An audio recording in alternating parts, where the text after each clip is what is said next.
마태복음 11장 20절부터 24절까지 제가 읽습니다. 예수님께서 권능을 가장 많이 베푸신 고울들이 회개치 아니하므로 그때에 책망하시되 화가 있을진저 고라시나 화가 있을진저 벳세다야 너희에게서 행한 모든 권능을 두로와 시돈에서 행하였다면 저희가 벌써 베옷을 입고 제에 앉아 회개하였으리라. 내가 너희에게 이르노니 심판날에 두로와 시돈이 너희보다 견디기 쉬우리라. 가버나움아 너가 하늘에까지 높아지겠느냐? 음부에까지 낮아지리라.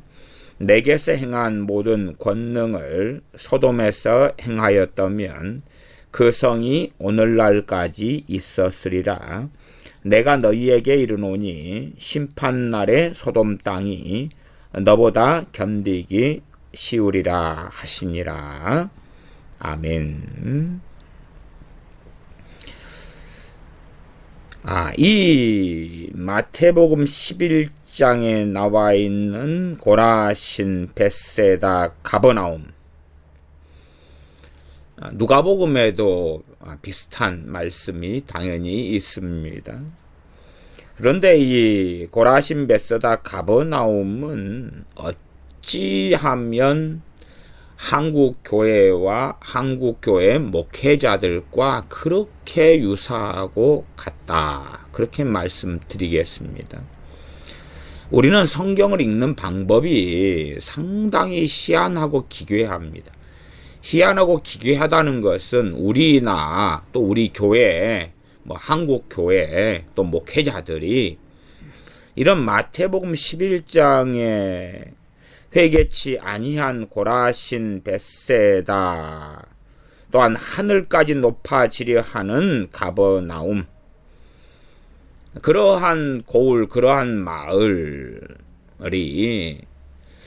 간단하게는 그들은 크리스찬, 그들은 그리스도인이 아니었다, 그들은 교회가 아니었다, 그렇게 단순화시켜서 이야기합니다. 그러니 우리들에 대한 이야기, 우리 목회자에 대한 이야기, 우리 한국교회 기독교인에 대한 이야기하고는 상관이 없다, 그렇게 말하는 거지요. 그러나 이 환란이 닥쳐와야지만이 그 교회의 진정한 정체는 드러납니다. 그 정체는 드러나요. 저는 지금까지 어쨌든 이 교회를 개척해서 2004년인가요? 하여튼 그래서 10몇 년, 또 그 전에 전도사나 부교역자로 사역한 수년의 시간들, 또 설교자로 어쨌든 살아왔던 한 2년, 3년 정도의 설교자로 살아왔던 시간들, 그런 가운데 이 많은 교인들을 살펴보면 평안할 때는 신앙생활을 그럭저럭 합니다. 평안할 때는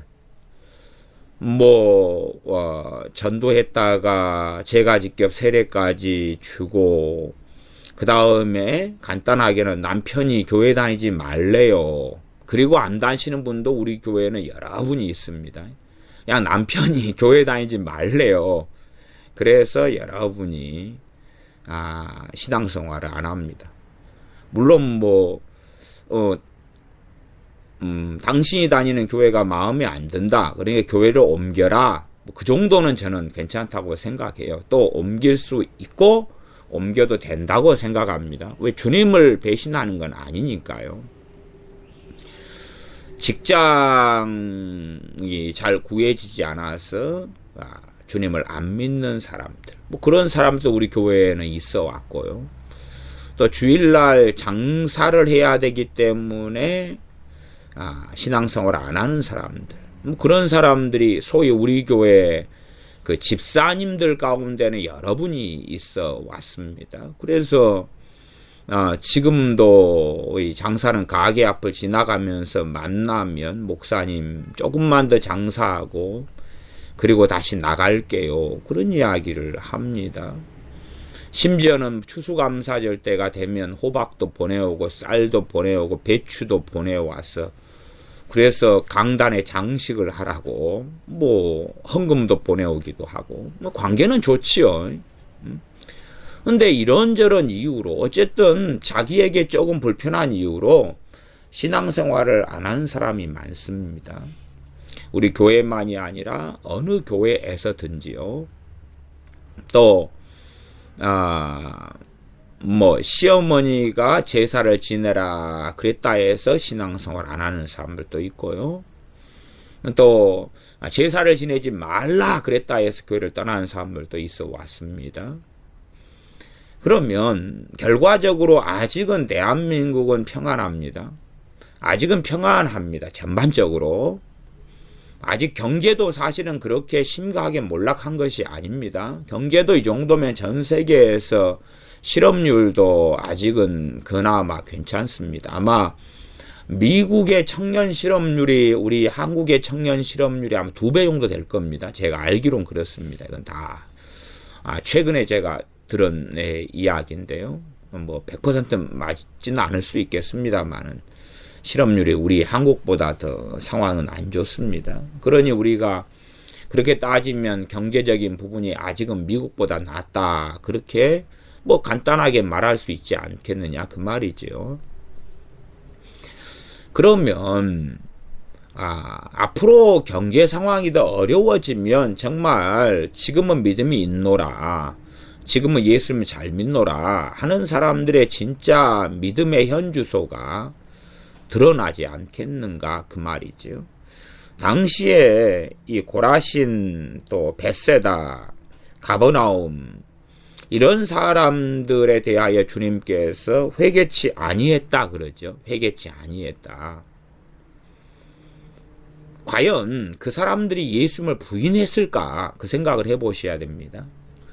예수님이 그 마을들에서 권능을 많이 행하셨어요. 그러면요 주님이 하신 말씀하고 잘 살펴보셔야 됩니다. 잘 살펴보셔야 돼요. 무슨 말이냐 하면 요게 지금 11장이잖아요. 그러면 좀 앞에 10장으로 가보시라 그 말이. 10장으로 가면 주님의 제자들 2명씩 짝지어 보내면서 하신 말씀이 있어요. 하신 말씀 뭐냐 그러면 10장 14절로 가면 제가 읽어드리겠습니다. 마태복음 10장 14절에 누구든지 너희를 영접도 아니하고 너희 말을 듣지도 아니하거든 그 집이나 성에서 나가 너희 발에 먼지를 떨어버리라. 너희를 영접지 아니하거든. 그러면 주님께서는 마태복음 11장 20절에 가면 권능을 가장 많이 베푸신 고울들, 그러면 이 기본적으로 이 세 고울들은, 세 도시들은 예수님을 영접했다 그 말입니다. 그러니까 권능을 많이 행하시지요. 거절하고 거부했으면 주님께서도 발에 먼지를 제자들에게 말씀하신 것처럼 떨어버리고 떠나셨을 거라 그 말이에요. 그러지 너희들이 나를 거부해도 나는 너희들을 사랑하니까 언제까지나 권능을 많이 행해 줄게. 그러한 가짜 복음, 거짓 복음이 아니다 그 말이죠. 그러면 최소한 이 고울들의 사람들은 주님을 영접했구나. 이 2명씩 짝지어 보낼 때는 너희를 그러면 그들은 사도들이고 제자들이잖아요. 근데 주님이 직접 이 고라신, 벳세다, 가버나움에 권능을 많이 행하셨다 그 말이에요. 왜요? 그들은 주님을 영접했으니까. 주님을 부정하지 않았다 그 말이에요. 주님을 인정한다. 당신을 이스라엘의 랍비든지 때론 메시아든지 선지자든지 인정한다. 그러니 더 열심히 기적과 이적을 우리에게 행해달라. 인정한 거죠. 아마 이들도 나중에 주님께서 순환당하시기 전에, 십자가에 달리시기 전에 예루살렘에 입성하였을 때에 그곳에 있었다면 이들도 종려나무 가지를 흔들면서 그 많은 군중 대중들이 호산나 다윗의 이름으로 오시는 이여 하고 했던 것처럼 그들도 환영했을 것입니다. 그때까지는.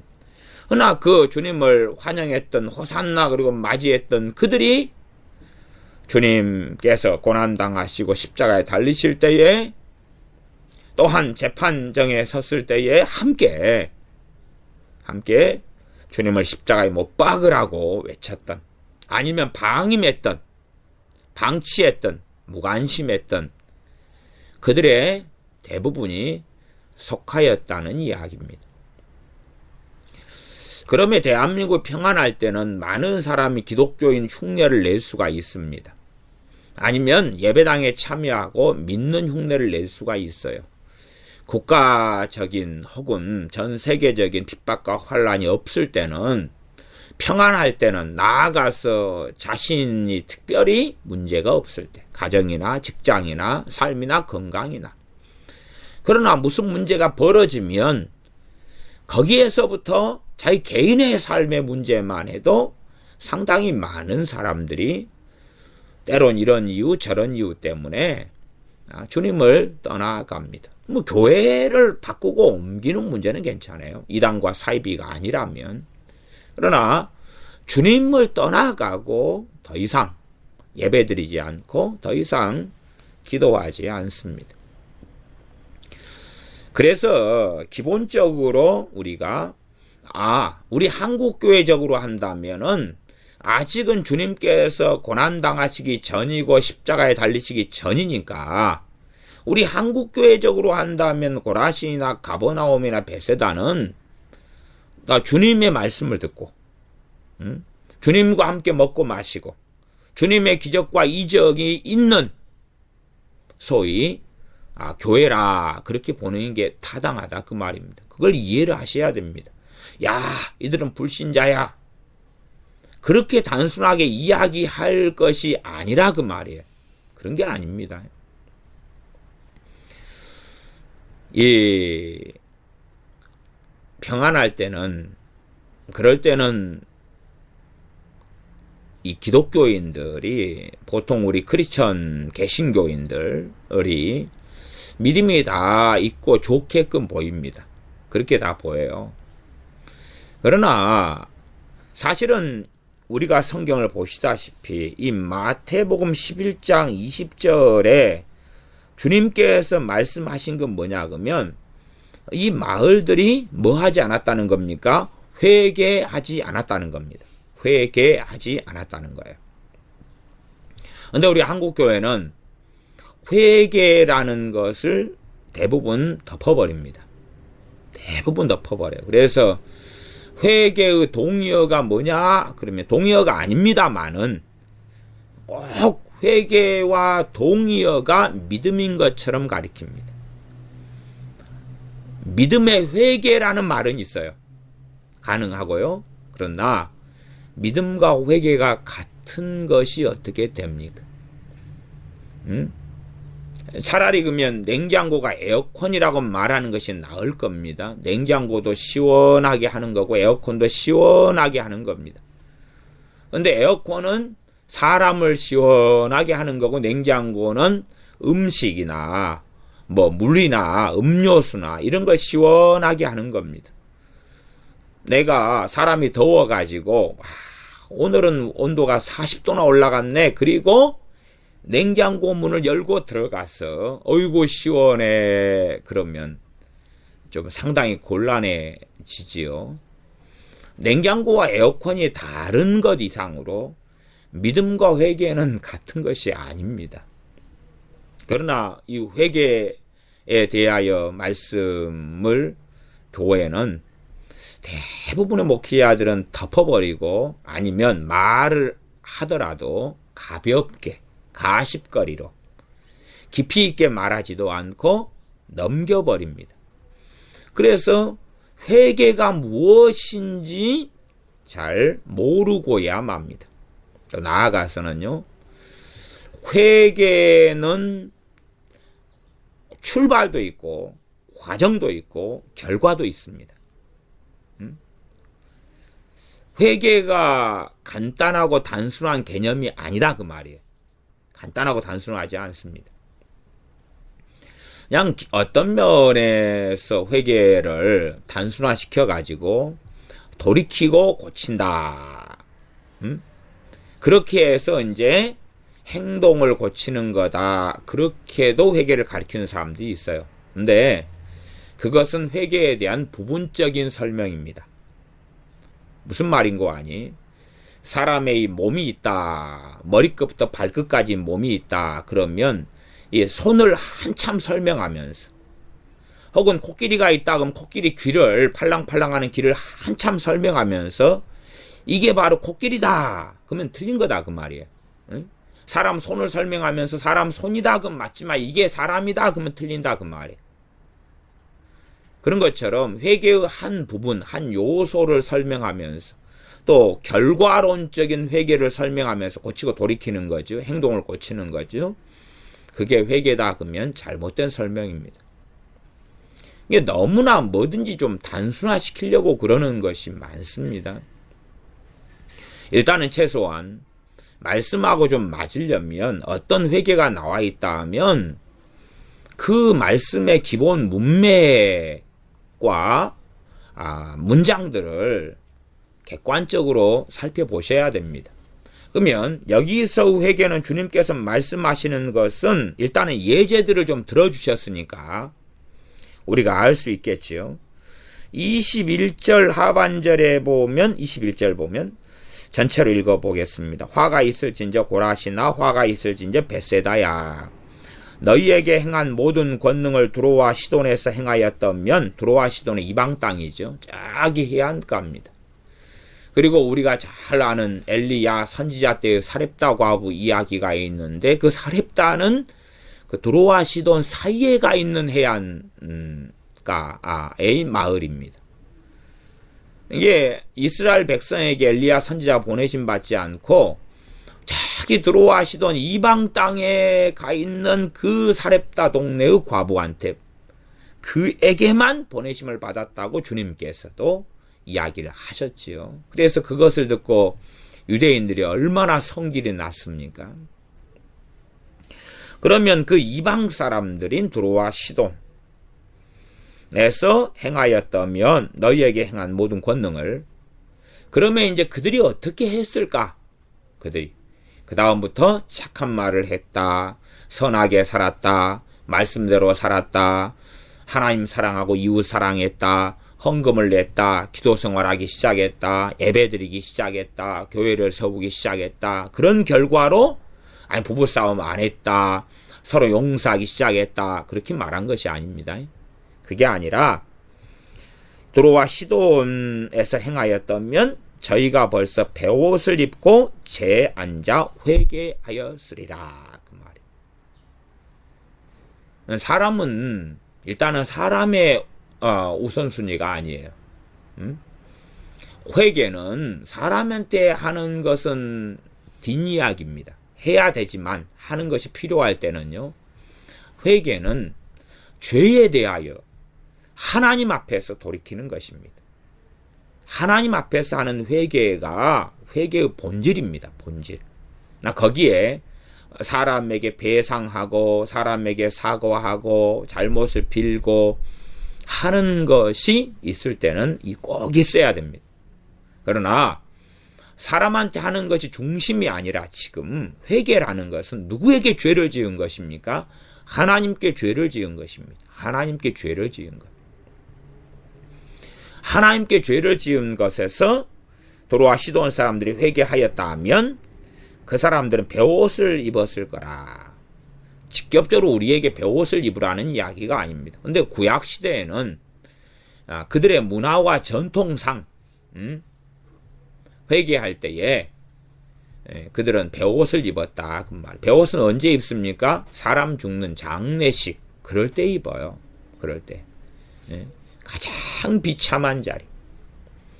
이게 소위 우리가 회개 한다고 그러면서 우리가 뭐 나이트클럽에서 회개하고 아니면 술 마시면서 회개하고 뭐 삐까뻔쩍한 그러한 뭐 분홍색, 빨간색 원피스, 투피스 뭐 어디 이 결혼식장에 참여할 때 입는 막 꽃가옷을 입고 회개한다. 그럼 좀 이상하잖아요.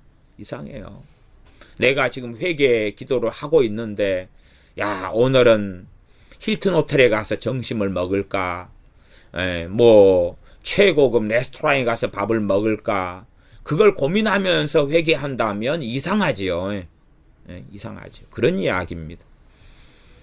그러니 정말로 이 드로아 시돈 사람들이 회개할 때 주님께서 말씀하시기로는 그들은 베옷을 입고 그들의 문화는 그 사람이 입고 있는 옷이니까요.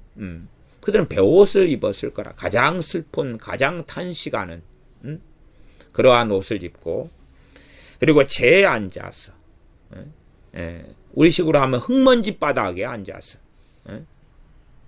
그냥 좋은 땅 뭔가를 가리지 않는 거예요. 방석을 깔고 장판에 앉아서 의자에 앉아서 테이블가에 앉아서 소파에 앉아서 그것이 아니라 그들이 가장 비통하는 그 율법적으로 제가 이런 차림 이런 방식으로 회개를 하라는 것은 아닙니다.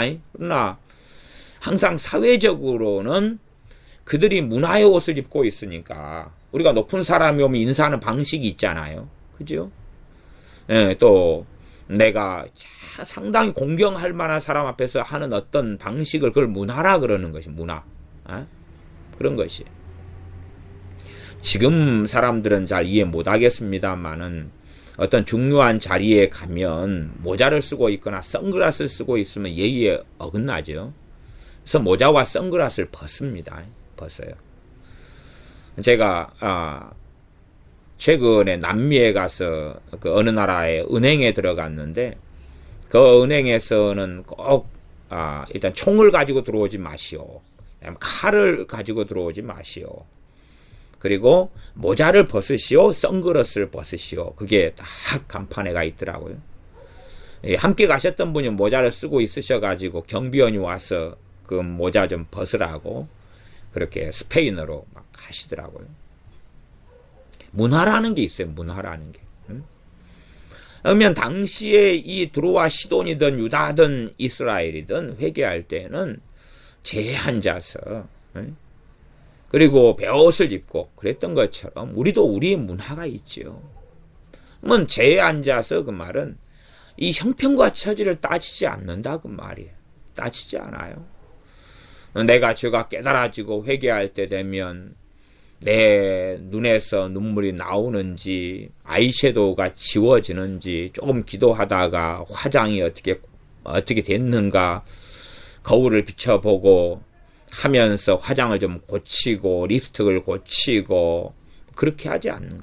눈물 콧물이 흐르고 마스카라가 막 번져서 거울을 볼 때에 이 공포 영화에 나온 것처럼 그렇게 돼도 그래 신경 쓰지 않는 거예요. 콧물이 막 흐르는데 내가 메이크 옷을 입고 있는데 메이크 옷에 콧물이 묻을까봐 신경 쓰고 그러지 않고 소매춤으로 닦고 다시 회개하고 엎드리고 그것을 이야기하는 것입니다.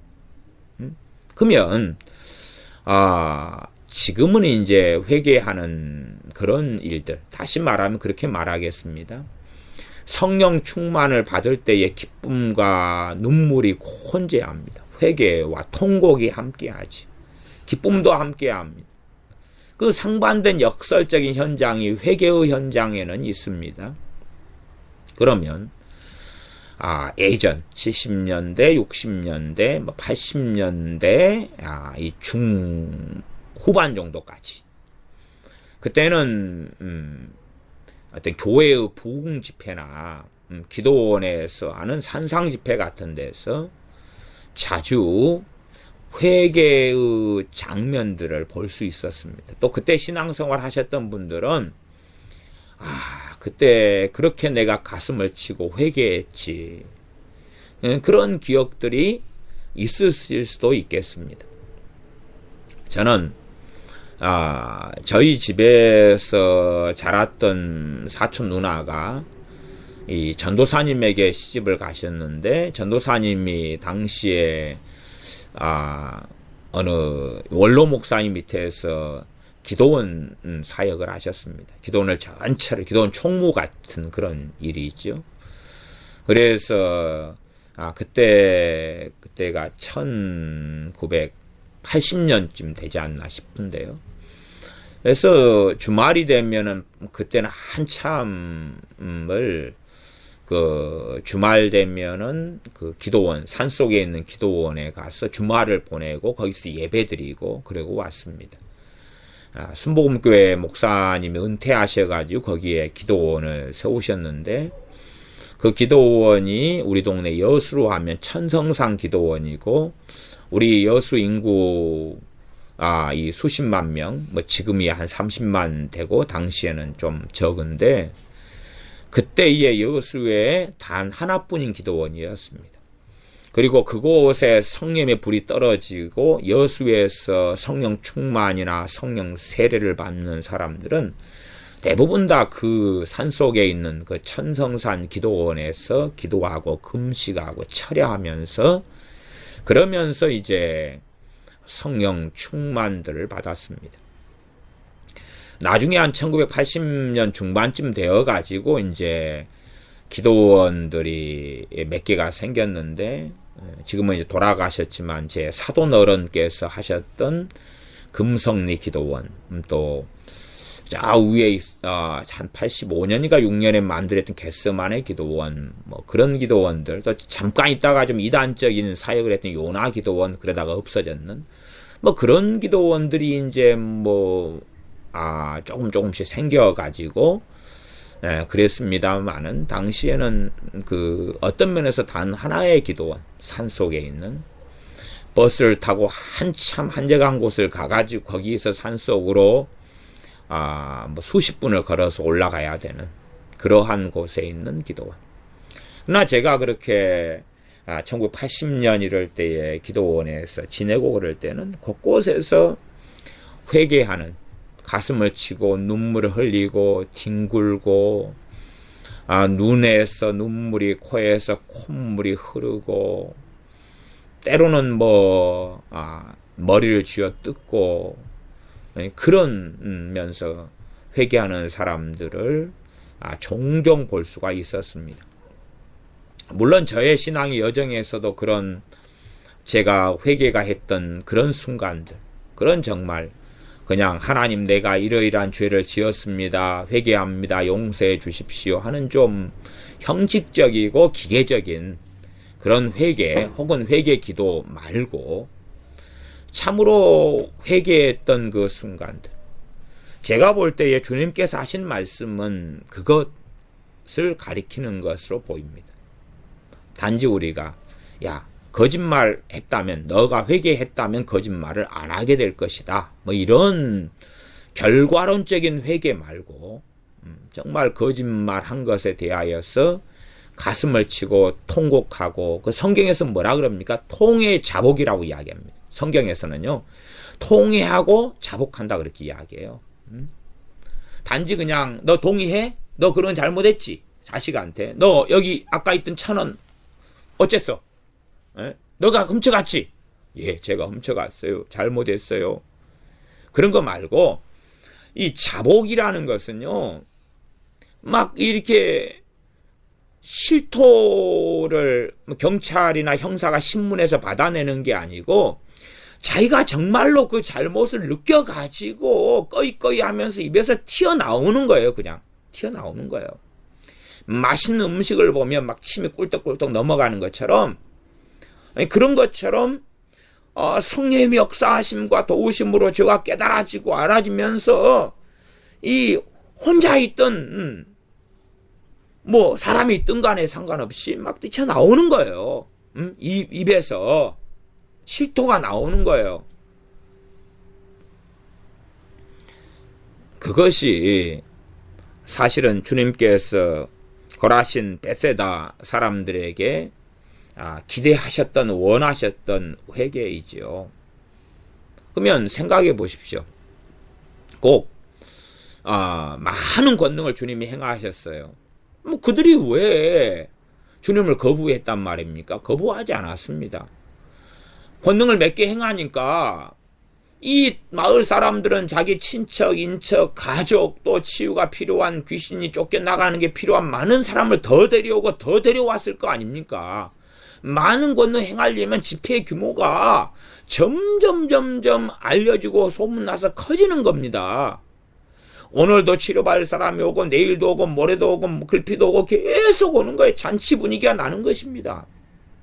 그러나 그들에게 주님께서 정작 기대하셨던 회개는 없었다고 말이에요. 요즘식으로 하면 믿습니다는 있었을 거라. 믿습니다는 있었을 거라. 그러나 회개는 없었다고 말이죠.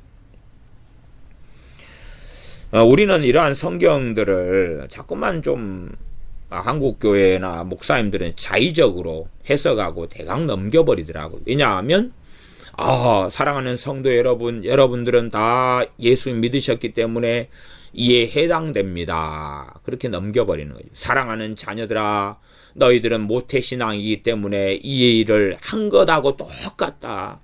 아니면 너희가 예수를 믿은 것이 바로 곧 회개니라. 이게 성경에 가감하는 거죠. 하나님 말씀을 속여버리는 것입니다. 근데 이것이 교회 안에 얼마나 횡행하고 가득한지 모릅니다. 회개를 믿습니까? 그럼 믿는다 그러죠. 예수를 믿습니까? 그럼 믿는다 그러죠. 그렇게 말하지만 그러나 회개에 대해서 깊이 들어가면 성경에서 문맥적으로 말씀하는 그 회개가 아니라 신앙 고백했으니까, 영접기도 했으니까, 모태신앙으로 어릴 때부터 예배당에 참여해 왔으니까 그 회개한 거다는 거지. 이게 주님께서 이 한국 교회에 또 가버나움, 고라심, 베세다 요구하셨던 것이 한국 교회에 없다 그 말이에요. 없었다 그 말이에요. 소수, 나아가 극소수를 제외하고는 없었다 그 말이에요. 옛날에는 그나마 많이 있었어요. 옛날에는 그나마 많이 있었는데 지금은 거의 없다 그 말이에요. 지금은 거의 없다 그 말이에요. 거의 없다. 우리 자녀들 세대에 거의 없다는 거예요. 거의 없다. 또 심지어는 있어도 잠깐의 어떤 것, 잠깐의 이 찬송가를 부르면서 감동을 받는 것 정도.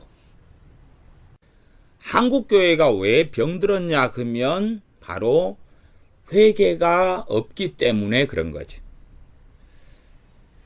뭐 물론 회개를 많이 강조한다 그래도 회개를 해석하는 어떤 설교자나 목회자나 뭐 이런 사람들이 생각하는 회개의 개념하고 성경이 말씀하는 개념이 상당히 틀리기가 쉽다는 거죠.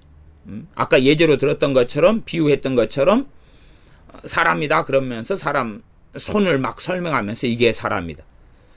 코끼리 코를 막 이야기하면서 이게 코끼리다.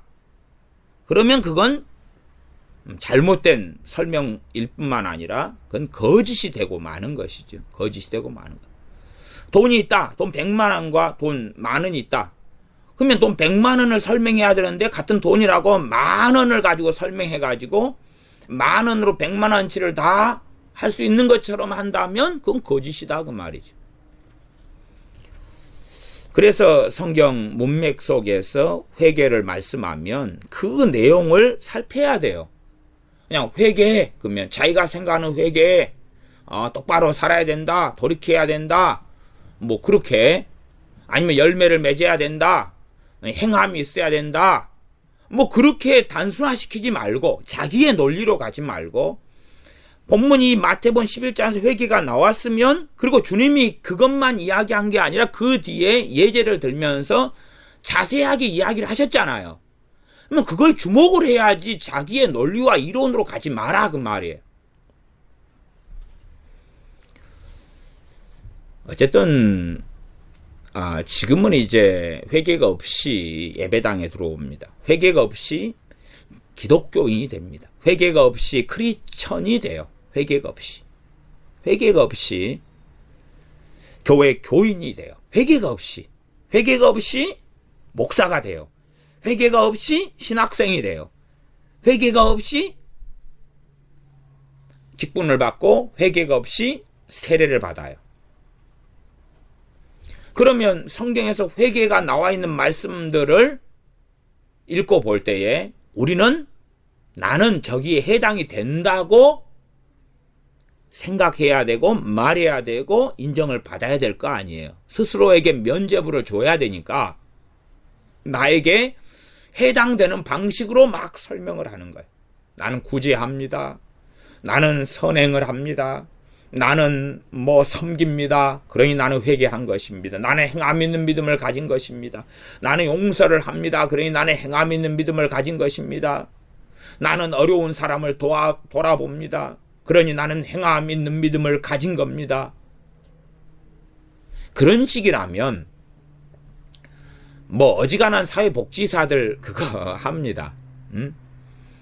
또 천주교 같은 경우도 그런 구제, 그런 봉사 참 많이 합니다.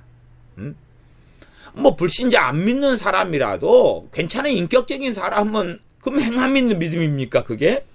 그럼 행함이라고 이야기하지 믿음이라는 단어를 안 붙이는 거예요 거기에는. 하나님의 영광을 위한 행함이 거기에 얼마간 행함 있는 믿음이란 말을 붙여줄 수는 있다 그 말이. 자 어쨌든 그래서 한국교회가 왜 이 모양 이 꼴이 되었는가. 물론 아직은 건강하게 보여요. 그러나 이제 이 모양 이 꼴이라는 것은 지금은 올해는 10년 전과 같지 않습니다. 지금은 20년 전과 같지 않습니다. 대한민국의 상황은 30년 전과 같지 않습니다. 그러나 한국교회 목회자들의 설교는 동일합니다. 예를 들어 내가 산속에 집을 짓고 사는데 산불이 안 났습니다. 그러면은 평안하고 괜찮아요. 그렇죠? 근데 지금 산불이 밑에서부터 나가지고 올라와가지고 20분 30분 뒤에면 내가 있는 산에 있는 산장을 덮쳐가지고 다 죽게 생겼습니다. 다 죽게 생겼어요. 산장 주인이 자기 산장 안에 이제 등산객이나 펜션에 놀러 온 사람, 산장에 온 사람 등등이 쫙 있는데 산장 주인이 쫙 보니까 저기 빨갛게 막 이글이글 막 연기가 올라오면서 불이 타 올라옵니다. 근데 산장 주인이 보니까 해가 지는갑다. 저게 해가 질 때에 그 노을이 지는 거구나.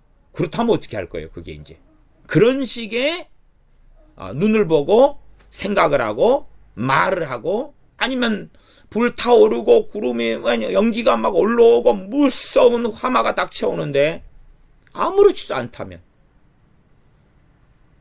그러면 평안하다고 그 산장에 모인 사람들에게 이야기할 거 아닙니까? 산장이 식사를 제공하는 곳이라면 이제 저녁 식사 때입니다. 같이 모여서 밥 먹읍시다. 그리고 커피 한잔 합시다.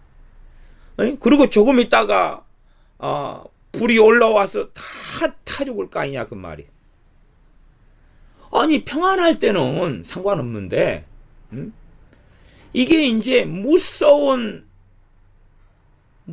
일이 닥쳐오면 그러면 목회자는 파수꾼이죠. 파수꾼. 또한 목회자만이 아니라 하나님의 백성들은 파수꾼입니다. 단지 중보기도 파수꾼? 좀 이상한 이야기로 너무 깊이 들어가지 말고 현실을 보고 하나님의 심판이 목전에 닥쳐오는 것을 보고 혹은 악이 창궐하는 것을 보고 그것을 보고 전해주는 파수꾼이죠. 그것을 보고 알리는 파수꾼입니다. 선지자들이 파수꾼이었죠. 단지 유다와 이스라엘의 그들을 위해서 중보기도 하는 자들이 아니라 그들은 하나님의 말씀을 증거하는 자들이었습니다. 우리 주님께서 야 사도들아, 우리가 예루살렘을 위해서 기도하자, 겟세마네 동산에서 기도하자, 그러면 대부흥이 올 것이다, 그런 게 아니라 주님은 말씀을 증거하셨다 그 말이에요. 말씀을 증거하셨고 그것을 듣는 사람들이 회개할 것이냐 말 것이냐를 결정했어야 했습니다. 파수꾼은 적군이 침입하는 것을 감시하는 거죠. 적이 침입하면 땡땡땡땡 종을 울리거나 나팔을 불어가지고 방비하게 하고 지키게 하는 거지요. 그러지 파수꾼이 적군의 편이 되어서 저 적군을 사랑합시다, 적군과 하나 되어 함께 합시다. 북한은 대한민국의 적입니다. 핵무기를 개발하고 미사일을 개발해. 그래서 한 달 사이에 지금 미사일만 해서 지금 5번을 쏘았습니다. 어제가 5번째. 한 달 사이에. 이제 거의 대부분의 미사일은 거의 다 쏴서 실험을 다 했고 ICBM 정도의 미사일만 지금 쏘는 것이 남았다라고 전문가들은 이야기합니다. 대륙간 탄도미사일 정도. 그런데 거꾸로 북한은 적인데 북한의 편이 되어서 북한과 하나 됩시다, 협력합시다, 그들을 사랑합시다. 지금 대한민국이 북한과 전쟁 상태고 전쟁 상황에서 잠깐의 휴전 상태인 줄을 인식하지 못해요. 북한은 공산당이고 북한은 끊임없이 대한민국을 침략해서 공산화시키려고 적화 야욕에 지금까지 불타오르는 자들입니다. 근데 파수꾼이라는 자들이 적군이 침입하려고 준비해가지고 있는데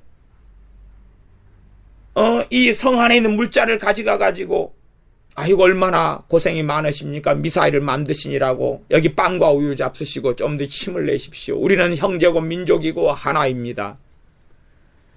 그렇게 한다면 그 파수꾼은 도대체 어떤 사람입니까?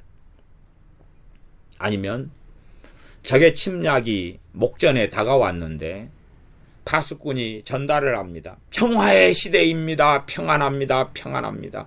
하나님이 여러분과 함께 하실 것입니다. 그건 누가 했죠? 구약의 거짓 선지자들이 그렇게 했습니다.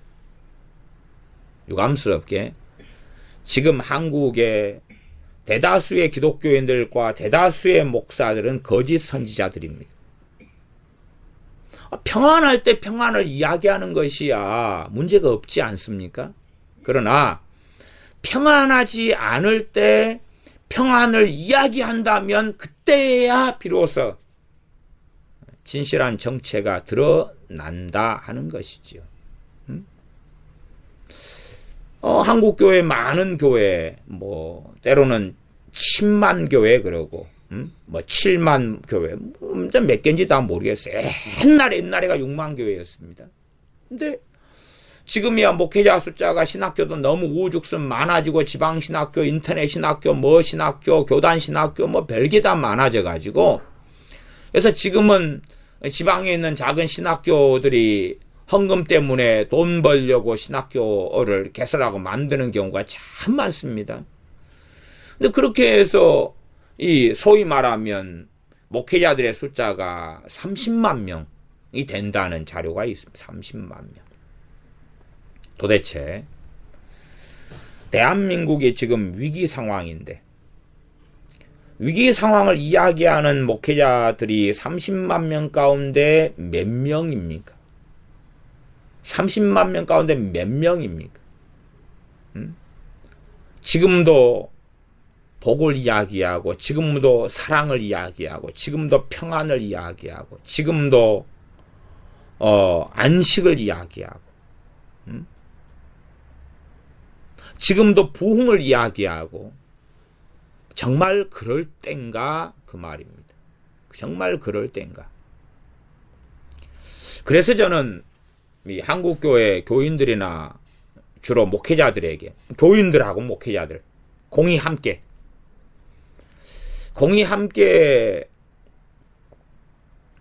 이 일반적인 이런 기독교인들을 저는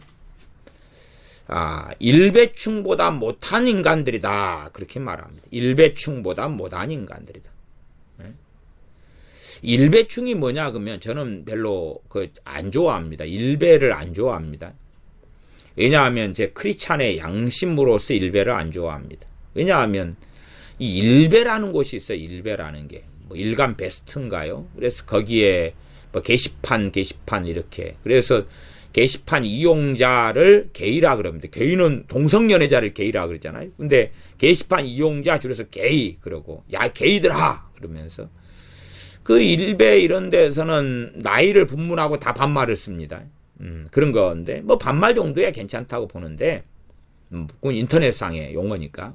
근데 욕설이 난무를 합니다. 별 막 욕을 막 온갖 해댑니다.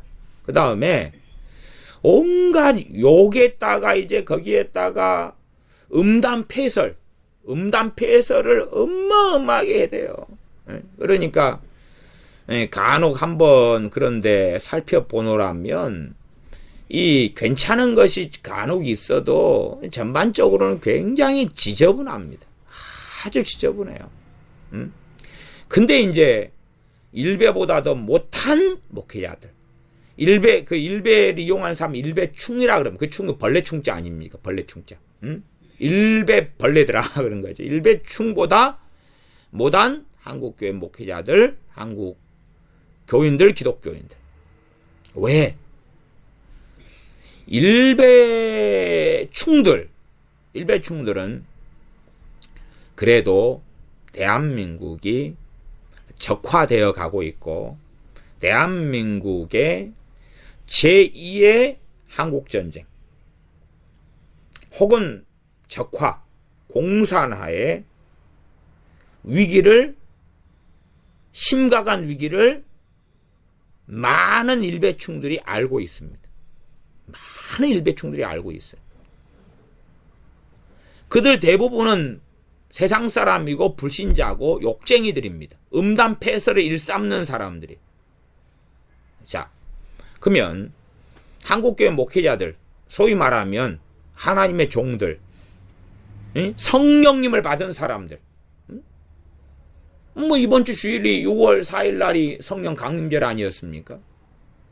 오늘이 6월 9일이고 성령 강림절, 그때에 어느 교회 목사가 성령님에 대해서 설교했다. 그런데 나는 성령님을 안 받았습니다. 그렇게 말한 목사가 얼마나 있었을까요? 다 우리는 성령님을 받았습니다. 그럴 것 아닙니까? 그러면 그 받은 임한 성령님이, 당신에게 임한 그 성령님이 대한민국이 위기 상황이라고 이야기해 주지 않더냐 그 말이죠. 성령님이 없는, 성령을 받지 않은 일배충들도 아는 이야기를 목사인 니는 왜 모르냐? 성령을 받았다고 하는 집사, 권사, 장로 너희들은 왜 모르냐? 장로님들만 한국교회에 25만 명입니다. 전도사, 강도사, 목사 30만 명. 물론 한국의 선교사 타이틀까지 가지고 있는 사람들. 그 다음에 선교질에 나가 있는 사람들. 그런 사람들도 어마어마합니다. 심지어 그 가족들까지 합치면 50만 명이라 이런 자료가 있는데, 뭐 우리가 선교사들 하면 뭐 1만, 2만 뭐 그렇게 더 이야기하지 않습니까? 그렇게 많은 기독교인과 주의 종들이 있는데 왜 저 성령님을 안 받은 세상 사람인 음란하고 욕쟁이들이고 그런 일배충도 아는 것을 목사들이 모른다.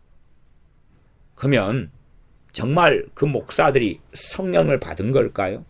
아니면 그들이 정말로 그리스도 안에, 주님 안에 하나님과 동행하는 사람들일까요? 그래서 대한민국이 평안할 때는 똥인지 된장인지 모릅니다. 평안할 때는 몰라요. 평안하니까 가짜든 진짜든 평안한 속에서의 삶을 이야기하지 않겠습니까? 그러나 위기가 닥치면, 위기가 닥치면, 소위 의사들이 있다. 평안할 때는 같이 커피 마시고 차 마시지만, 커피 마시는 그 커피숍에서 거기에서 환자가 긴급 발생해서 쓰러졌다. 그러면 평안할 때는 같이 의사들도 커피 마시고 의사 가운 안 입고 있겠죠. 커피숍이니까 평범한 옷을 입고 있다가 환자가 발생하니까 의사를 찾을 거고, 그 사람은 자기 마시는 커피를 내려놓고 내가 의사입니다라고 일어나면서 하겠죠. 그 쓰러진 사람을 살리려고 조치를, 응급조치 등을 취할 거고 그럴 거 아닙니까? 그때에 대해서야 저 사람이 의사구나 하는 게 드러나지요. 평안할 때는 다 평안을 다 이야기할 수 있어요. 그러나 이제 대한민국의 평안은 막바지에 이르렀습니다. 대한민국은 더 이상 이제는 평안하게 살 수 없는 땅이 되어져 가고 있습니다. 대한민국은 무서운 위기가 다가오고 있습니다. 그에 대한 어떤 정치적인 상황과 이야기를 구구절절히 할 필요는 없을 거라 생각합니다. 왜? 아는 사람은 그냥 아는 거고 모르는 사람은 그냥 모르는 거기 때문에 그렇죠. 아시다시피 문재인 정권이 출범하고 들어서서 문재인 그 양반이 자기 측근들, 보좌관들 다 과거 주사파, 과거에 공산주의 활동을 했던 사람들, 반미를 외쳤던 사람들, 국가보안법 폐지를 외쳤던 사람들, 사드 배치 반대를 외쳤던 사람들, 통진당 해산 반대를 외쳤던 사람들, 간첩당이죠. 통진당은. 그것은 다 헌법재판소에서 판결이 난 거 아닙니까? 모든 자료들을 통해서요. 그런 사람들을 최측근 또한 강력한 권력을 가진 자리에 소통 없이 대다수를 등용했습니다. 그는 뻔하게 대한민국이 가는 길이 어느 길이겠습니까? 그걸 속일 수가 없잖아요.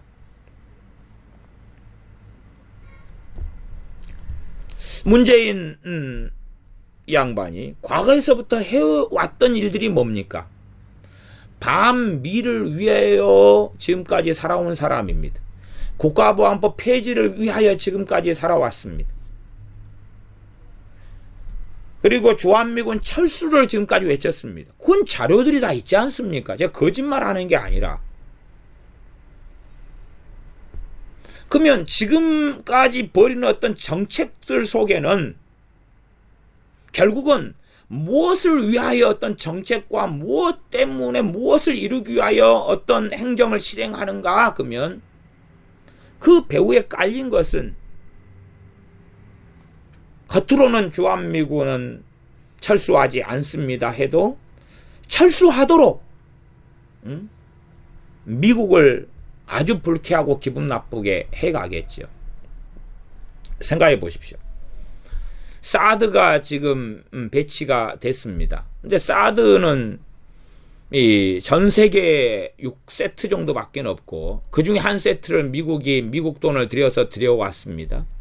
그래서 한 세트가 레이더 그리고 6기의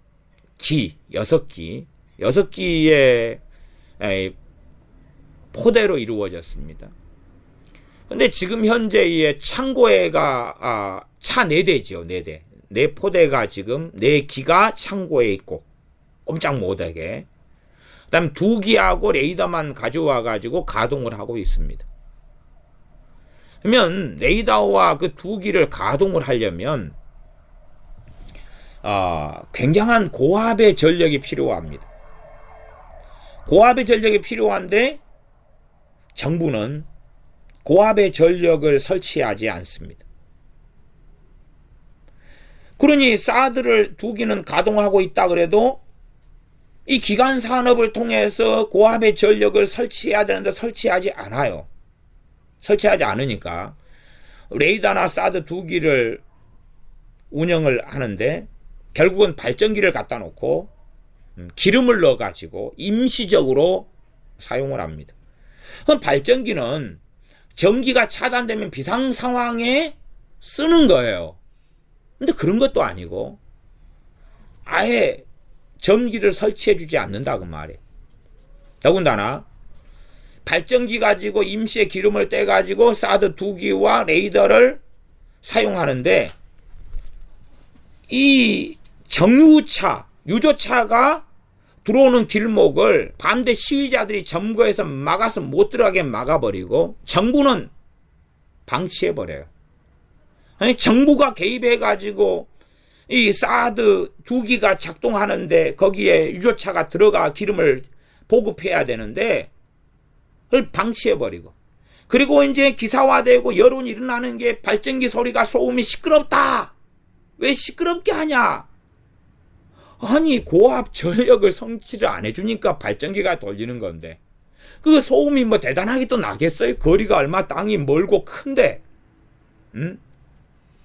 그래서 유조차가 못 들어가서 헬기로 주한미군이 헬기로 기름을 실어 나릅니다. 근데 지난번에는 헬기로 못 실어 나르게 돼서 여차여차한 이유로 한국군의 헬기를 요청해서 한국군이 한번 기름을 실어다 날라줬습니다. 기름이 떨어져 가지고 그 2기하고 레이더가 작동이 멈췄습니다. 한국군이 한번 실어다 날라줬습니다. 그랬더니 한국군은 왜 너희들은 그걸 하냐? 하면 미국은 돈 내야 된다. 기름 실어다 날른 돈을 내야지. 에? 한국군 너희들 헬기로 기름 한번 날라줬는데 그건 미군에 돈 받았냐? 그 기사화 되는 거예요. 여론이 일어나고 무슨 누구의 여론인지는 모르겠으나 지금 한 달 사이에 5번의 미사일이 발사됐는데 대한민국은 안보 불감증에 걸려 있습니다. 그리고 정부 측에서는 사드 배치는 긴급한 사안이 아니다. 계속 미사일이 발사되고 있는데 긴급한 사안이 아니다. 북한은 이제 핵무기를 다 만들어가지고 실천 배치 중인데 더한 것을 개발하는 중인데 핵잠수함 등부터 시작해서 긴급하지 않다. 다시 말하면 정부는 계속하여 평안하다 평안하다 평안하다고 외치고 있습니다. 아무렇지도 않은 거죠. 국민들도 아무렇지도 않은 거죠. 놀랍게도 목사들은 아무렇지도 않은 거지.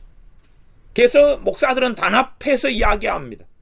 강단에서는 절대 정치 이야기를 하면 안 된다.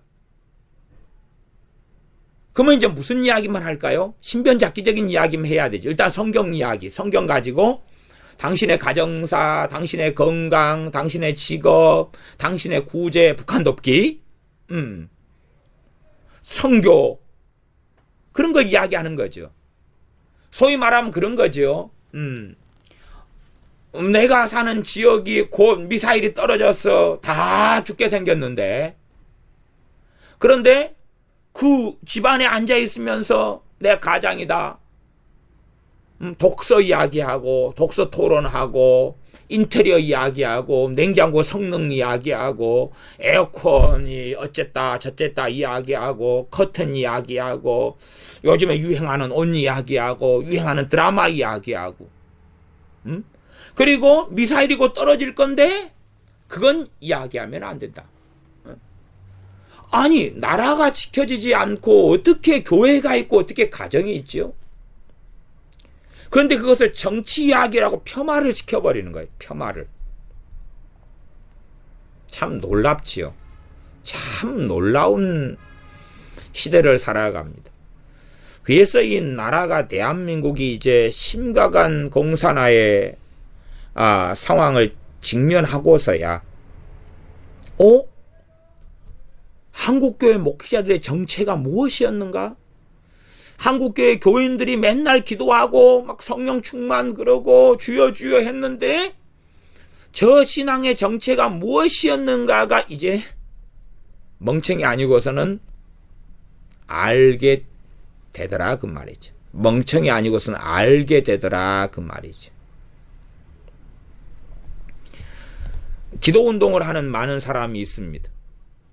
기도운동을 하는 많은 사람들이 있는데 재미난 것은 기도를 열심히 강조하고 재미난 것은 그들 가운데 상당한 친북주의자들이 많다는 것입니다. 종북주의자들이 많다는 것이지. 참 놀랍죠. 도대체 그들은 무슨 기도운동을 하는가? 그것이 바로 회개하지 않은 고라신 가버나움 베세다와하고 같다 그 말입니다. 우리 주님께서는 그렇게 말씀하셨어요. 마태복음 11장 24절에 보면 내가 너희에게 이르노니 심판날에 소돔 땅이 너보다 견디기 쉬우리라. 이게 소돔 땅이 견디기 쉽다는 이야기는 소돔 땅이 이 가버나움이다면 23절 가버나움이다면 또 이 두로와 시돈도 굉장히 악한 땅이고 악한 곳들이었습니다. 두로와 시돈 그 악한 그곳들을 가지고 주님이 예제를 드시는 거예요. 야, 두로와 시돈은 상위권이었는데 너희들이 왜 그 상위권보다 더 높은 최상위권이 안 됐느냐가 아니라 가장 악한 땅들, 가장 음란하고 가장 포악하고 가장 우상 숭배가 넘치고 그들의 예제로 든 것이 두로, 시돈, 소돔입니다. 그래서 소돔이 너희보다 더 견디기 쉽다는 이야기는 뭡니까? 소돔이 너희보다 심판을 덜 받을 거다 그 말이지. 소돔이 무기징역을 선고받으면 너희는 사형이다는 거죠. 비유하자면 더 끔찍한 형벌을 너희가 받게 될 것이다는 주님의 선고입니다. 누가요? 고라신 가버나움 베세다. 그 자리에 있는 것이 한국교회입니다. 한국교회 안에는 한국교회 교인들과 목회자들이 들어가 있죠. 전반적으로요. 전반적으로. 극소수가 아니라. 우리는 성경을 볼 때 가버나움, 고라신, 베세다에 대하여서 그들은 주님 옛날에 만나고도 예수님도 안 믿은 사람, 주님은 회개를 이야기하고 계시는데 한국교회는 안 믿은 사람, 예수님을 거부한 사람들 그렇게 해석을 해요. 참 편리하고 재미난 해석입니다. 주님은 회개를 이야기하고 있습니다. 회개를 이야기하고 있습니다. 당연히 회개의 열매가 뭡니까? 성령님이 그들에게 충만케 하시는 거예요. 소경이 눈을 뜨는 거죠. 육적인 눈은 뜨는 일은 드물지라도 영적인 눈을 뜨는 것이죠. 그래서 시대를 보고 그래서 선과 악이 무엇인지를 말씀을 통해 분별하고 아는 것이다 그 말이지. 근데 이들은 회개하지 않았다 그 말이지. 소돔에 대해서도 가버나움을 이야기하시면서 23절에 가버나움아 너가 하늘에까지 높아지겠느냐? 음부에까지 낮아지리라. 하늘까지 높아진다. 권능을 행하시는 주님 앞에서 가버나움이 무슨 교만한 짓을 했을까요? 별로 안 했겠지요. 별로 안 했겠지요. 도대체 무슨 교만일까요? 무슨 교만? 높아지는 무슨 교만? 음부는 지옥이죠. 무슨 교만일까요? 특별히 주님께서 이곳에서 권능을 많이 행하시니 우리를 너무나 사랑하신다. 왜 사랑하실까? 우리는 그럴 만한 자격이 있으니까. 우리는 가치가 있으니까. 우리는 귀하니까. 소중하니까. 아름다우니까. 당신은 사랑받기 위해 태어난 사람이니까. 당신은 하나님이 사랑할 수밖에 없는 존재니까. 그게 어디에서 전해지는 이야기입니까? 교회 안에서요. 복음성가에서부터 시작해서. 당신은 하나님의 눈에 넣어도 아깝지 않은 뭐 어쩌고 그런 스토리의 이야기. 그게 높아지는 거예요. 가버나움이 아이고 당신이 예수님 당신이 기적과 이적을 행해도 우리는 당신보다 높습니다. 뭐 그렇겠습니까? 그러지는 없고. 무슨 높아지는 거였을까요? 자존망대한 거죠. 우리는 그 어느 지역들보다 더 사랑받을 만합니다. 우리는 하나님이 예수님이 찾아올 만한 그런 의로운 사람들입니다. 우리는 말씀대로 살았기 때문에 이런 복과 은혜를 받게 되었습니다. 유대인들이잖아요. 우리는 어릴 때부터 성경 교육을 받았기 때문에 내 자녀가 모태신앙이기 때문에 하나님께서 함께 하셔야 됩니다. 나는 이런 직분을 받았고 나는 이런 헌금을 냈고 나는 신앙생활 연수가 몇 년이기 때문에 마땅히 하나님은 내 기도에 응답해야 됩니다. 그런 것이 하늘에까지 높아지는 거지 도대체 무엇이 높아지는 걸까요? 그러니까 사람들은 말씀을 제대로 안 보려고 혹은 수박 거달기 피상적으로 뭐 수박을 여름에 사와가지고 수박 껍질을 핥아보세요. 그 수박 거달기 핥아보세요. 무슨 맛이 나는가. 그러면서 배부르다 그럴 겁니까? 성경을 자꾸만 수박 거달기로 보려는 거예요. 가버나움 고라신 베세다의 자리에는 한국교회 목회자들과 한국교회 기독교인들이 안에 다 들어가 있습니다. 가버나움 고라신 베세다 사람들과 한국교회 교인들이 동일하다는 것이 어디서 판명나고야 마냐 그러면 지금 현재 대한민국 상황에서 판명나고야 마는 것입니다. 대부분의 목회자들과 대부분의 기독교인들은 첫째는 나만 잘 믿으면 된다. 이상 끝. 나만 잘 믿으면 된다. 그러면 아무 문제 없다. 예레미야 선지자가 자기만 잘 믿으니까 이사야 선지자가 자기만 잘 믿으니까 아무 문제 없습니까? 엘리야 선지자가 자기만 잘 믿으니까 아무 문제 없습니까?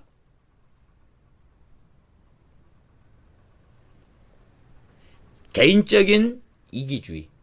하늘에까지 높아져서 파수꾼의 사명? 나만 깨어 있으면 되고 나만 잘 먹고 잘 살면 되고 나만 돈이 있으면 되고 나만 평안하면 되고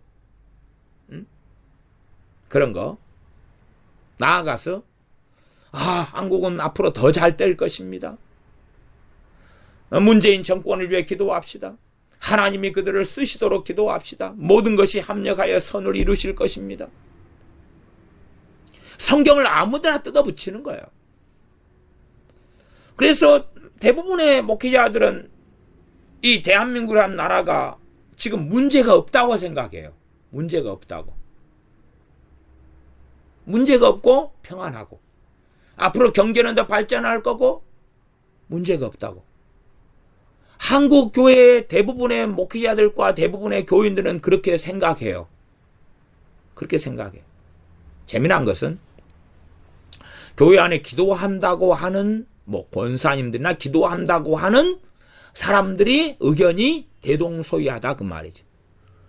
열심히 나는 새벽에 기도회 중보기도에 포함된 사람입니다. 이런 사람들이 지금 대한민국은 어느 때보다 평안합니다. 대한민국은 이상무 문제 없습니다. 라고 믿고 있고 그렇게 말하고 있다는 이야기죠. 그래서 요즘에 많은 교회들이 금요일 날 기도회 때 되면 정부를 위해서 기도해요. 문재인 대통령을 위해 기도해요. 잘 되고 하나님이 쓰시도록 막 그렇게 기도해요.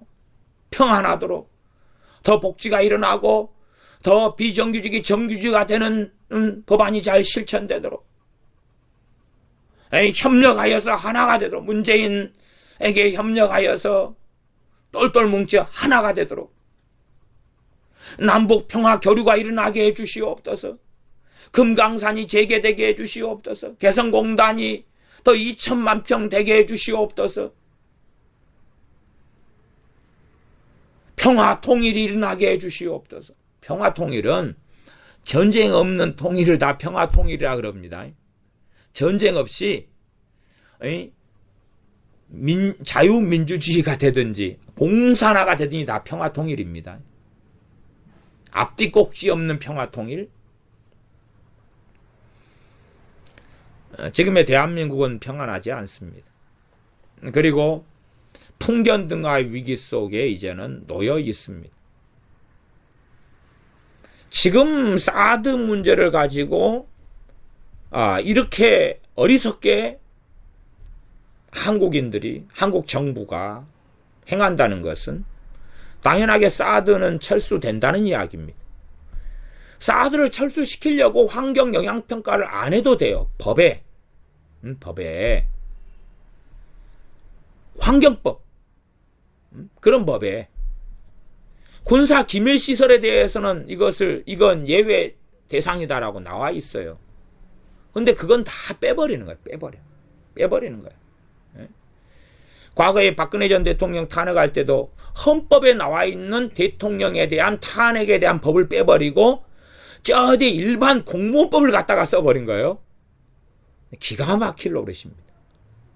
똑같이 사드라는 이 군사적 정말로 최첨단 장비인 군사 기밀에 대한 시설에 대하여 나와 있는 예외 조항을 덮어버린 채 일반 환경법에 적용을 시켜버리는 거지.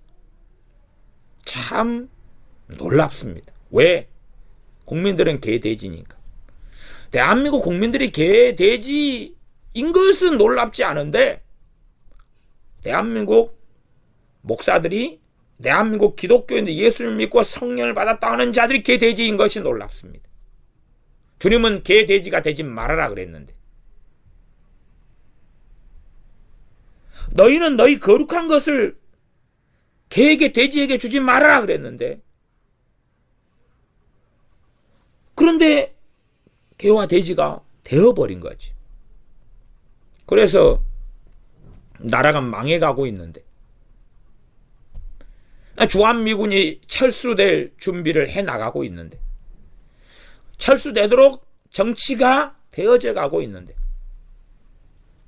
한미동맹의 심각한 위기가 이제는 다가왔는데 경제적인 공황과 경제적인 파멸이 예견되어졌는데 나만 잘 먹고 잘 살면 되고 나만 노후 대책을 해놓으면 되고 나만 목사니까 월급 나오고 퇴직금 잘 나오면 되고 교회 규모만 잘 크면 된다. 이 태평성대가 계속되리라. 1953년 휴전 이후로 지금까지 64년 동안 평화로웠던 것처럼 내가 죽을 때까지 앞으로 수십 년간 영원토록 평화하리라. 그러면서 요한계시록은 설교하죠.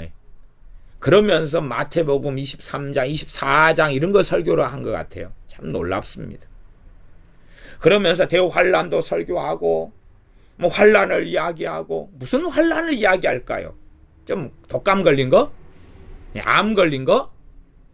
아니 빚 좀 진 거? 교통사고 난 거? 부부 이혼하는 거? 그런 거 환란? 자녀 가출하는 거? 무슨 환란을 이야기할까요 도대체? 성경의 환란이란 뭘 이야기하는지도 생각하지 않고 단지 개인적인 어려움을 환란이라고 치부해버리는, 그러면서 하나님 말씀을 가십거리로 만들고 마는 거죠. 그래서 저는 한국 교회 대다수의 목회자들과 대다수의 교인들을 일배충보다 못한 인간들아 라고 봅니다. 대한민국 돌아가는 것을 일배충들도 아는데 어떻게 성령을 받았다는 목회자들과 교인들은 모르는가? 어떻게 모르는가? 세상 사람들보다 더 모르죠. 아니, 예배라는 것은 하나님을 만나는 거 아닙니까? 성경을 통해 하나님을 만나지 않습니까? 믿음 가운데. 기도는 하나님 앞에 머물고 하나님을 만나는 것 아닙니까? 하나님께 나아가는 것 아닙니까? 근데 대한민국 교인들과 목회자들이 새벽에도 기도하고 밥 먹을 때도 기도하고 금요일 기도회도 하고 뭐 기도하고 예배드리고 찬양도 하고 성경도 보고, 그치? 아침에 시간을 30분 내가 성경 좀 보고 기도 좀 하고, 그럴 때 당신들이 하나님은 평안하다고 그러던가? 에? 세상 사람 저 음란하고 욕쟁이들이고 그런 일배충도 아는 걸 왜 당신들 목사들은 모르는가? 왜 한국교회 목사들은 모르는가? 그리고 중도를 지키고 대한민국 정치적인 이 무서운 상황을 이야기하지 말고, 아니 이야기하지 말자는 걸 넘어서서 침묵하고, 혹은 침묵을 넘어서 아무렇지도 않다. 평안하다, 평안하다, 평안하다 대한민국이여. 평안하다, 평안하다 대한민국이여 라고 외치고 있는가? 그러니 10년 전에 설교하고 차이가 없고 20년 전에 설교하고 차이가 없고 30년 전에 설교하고 차이가 없는 거죠. 똑같은 설교를 계속해야 하는 거죠. 별 문제 없어요. 요한계시록을 설교할 수 있어요. 대환란을 이야기할 수 있어요. 주님의 재림을 이야기할 수 있어요. 어떤 방식으로요? 평안할 때 해왔던 방식으로. 아무 문제 없을 때 그냥 성경 강해의 한 종류로서 이야기해왔던 방식으로. 그러나 지금은 그런 때가 아닙니다. 그래서 지금은 유감스럽게 진짜와 가짜가, 종교인과 참 그리스도인이 드러나 버리는, 알곡과 가라지가 드러나 버리는 그런 때가 됩니다. 물론 대한민국의 심각한 위기와 재난과 심판과 공산화를 누가 이야기한다고 해서, 어떤 기독교인이 이야기한다고 해서 그가 깨어있는 사람이 되는 건 아닙니다. 왜? 그런 이야기는 아는 세상 사람들, 아는 일배충들도 하는 이야기지 않습니까? 근데 대한민국 위기 상황을 안다 해서 영적인 사람은 아니에요. 그렇지 않아요. 그럼 일배충들이 다 성령 충만하고 다 영적이고 뭐 그러겠습니까? 전혀 상관이 없잖아요. 대한민국 위기 상황을 안다 해서 깨어나는 것 또한 영적인 사람인 것도 아닙니다. 정말 깨어있는 그리스도인, 정말 성령 충만한 그리스도인, 정말 영적인 사람은 대한민국 위기가 닥쳐오면 그걸 보고 알 수밖에 없다는 사실이죠. 왜 이렇게 되어버렸느냐? 그럴 때에 이 마태복음 11장을 통해서는 회개가 없어졌기 때문에, 회개가 실종됐기 때문에, 또 회개의 개념들이 왜곡되고 잘못되어 왔기 때문에, 물론 제가 회개의 개념이 정확히 무엇은 뭡니다, 믿음의 개념은 뭡니다 라고 이야기할 수 없습니다. 그럼 그렇게 안 됩니다. 사랑은 뭡니다? 이야기 못해요. 부부간의 사랑은 뭡니다? 부모가 자식을 사랑하는 것을 한 문장으로 말해서 뭡니다? 없잖아요, 그런 거. 히브리서 11장 1절이 믿음은 바라는 것들의 실상이요 보지 못하는 것들의 증거니, 그건 믿음의 정의 아닙니다. 자꾸 그런 것을 믿음의 정의라고 생각하시면, 믿음은 뭡니까? 바라는 것들의 증거입니다. 보지 못하는 것들의 실상입니다. 믿음의 정의 아닙니다. 저는 조 목사님이 옛날부터 그게 믿음의 정의라고 하셨나 어쨌나 잘 정확하지 않습니다. 근데 믿음의 정의라고 생각하면 정말로 덜 떨어지는 사람입니다. 몰라도 한참 몰라요. 그건 믿음의 정의 아닙니다. 잘 성경을 해석을 하고 잘 보셔야지. 그것처럼 회개의 정의가 뭡니다? 라고 이렇게 말을 못합니다. 말은 못해요. 그러나 회개 그 안에 포함되어 있는 모양에 대하여, 형식적인 어떤 모양이 아니라 그 안에 있는 내용에 대하여 성경은 계속하여 말씀하고 있다는 사실. 그래서 우리가 청년 사울이 다메섹 도상에서 주님 만난 다음에 회개하고 있는 모습을 사도행전에서 보잖아요. 3일간 식음을 전폐하고 엎드려 있잖아요. 그치요? 우리 자식이 큰 잘못을 했다 그러면 어떻게 회개합니까? 그 자식이. 예? 부모한테 잘못했다 그러면서 어떻게 회개합니까? 잘못했다 그러면서 엄마 나 오늘 저녁에 영화 보러 가야 되겠는데 돈 좀 주세요. 그런 모양은 안 나오겠죠. 예? 친구하고 막 폭행해가지고 뭐 그냥 고소고발 들어왔는데 엄마 그런데 오늘 저녁에 나 치킨 한 마리 시켜주세요. 배고파요. 뭐 그러진 않겠죠. 요나서에 보면 그 왕부터 시작해서 짐승들까지 니느웨 성에 있는 백성들이 회개하는 모습이 나와 있어요. 그잖아요. 그들이 어떻게 회개합니까? 금식하면서. 그러나 얼마나 그들이 회개하는가. 근데 그들의 회개는요, 소문 듣고 합니다. 소문 듣고. 네? 요나 선지자가 3일 길을 가야 되는 니느웨 도성을 하루 길밖에 안 가요. 그리고 왕을 직접 만나지도 않아요. 왕도 뭐 듣고요? 소문 듣고. 소문 듣고 회개합니다. 심지어 얼마나 심각하게 회개하는가? 자기들 짐승을 밥을 안 먹여요. 소 키우는데, 염소 키우는데, 강아지 키우는데, 이쁜 그 강아지, 이쁜 그 고양이 먹이를 안 준다고 말이에요. 3일을. 회개하는 그 모습이 나왔잖아요. 느헤미야서나 에스라, 학사 에스라가 어떻게 회개하는지가 보시면 나오잖아요. 그는 막 시험을 뒤뜯고 옷을 찢고 꼭 그러라는 이야기는 아닌데 그 마음에 있는 뭐가 표출돼 나오는 거죠. 금식도 그런 거예요. 금식도. 외형적인 어떤 금식이 아니라 이 안에 있는 것이 그렇게 나오는 거지요. 그 회개지요. 회개지. 나 지금은 우리가 그래서 회개기도 합니다. 고백합니다. 자백합니다가 아니라 사실은 뭐 좀 신앙상 한 사람들은 누가 어떤 사람이 회개가 터지면 그럼 알죠. 눈물 콧물을 흘리고 싶어서 흘립니까? 흘러나옵니까? 흘러나오죠. 꼭 눈물 콧물이 있어야지 회개다 그 이야기는 아닙니다. 그러나 이제 좀 그렇게 말하겠죠. 오리지널 회개, 강력한 회개 뭐 이렇게 수식어를 좀 붙이자면 뭐 그런 회개는 그러죠. 그것보다 약한 것이 회개가 아니다 그런 이야기는 아닙니다. 그러나 회개란 정의를 마음대로 내리지 말고 나아가서 회개가 없이 교회가 세워지고 회개가 없이 교회에 들어오고 회개가 없이 기독교인이 되고 회개가 없이 영접 기도를 하고 회개하고 주 예수님을 믿으라. 회개하라 하나님 나라가 가까웠느니라. 사실은 회개가 없으니까 그래서 윤리적으로 살아가고 종교적으로 살아가고 인격적으로 살아가는 목사들이 많아졌고 성령님으로 살아가는 진리로 살아가는 목사들이 아니라 윤리적으로 인격적으로 성품으로 살아가는 뭐 그런 사람들은 세상에도 있어요. 종종 인격 좋은 사람, 성격 좋은 사람, 법 없이도 사는 사람 종종 있어요. 세상 사람들도. 근데 많은 목회자들이 성품이 좋고 인격이 좋고 윤리적이에요. 문제는 그것이 깨어있는 사람이 아니라는 거죠.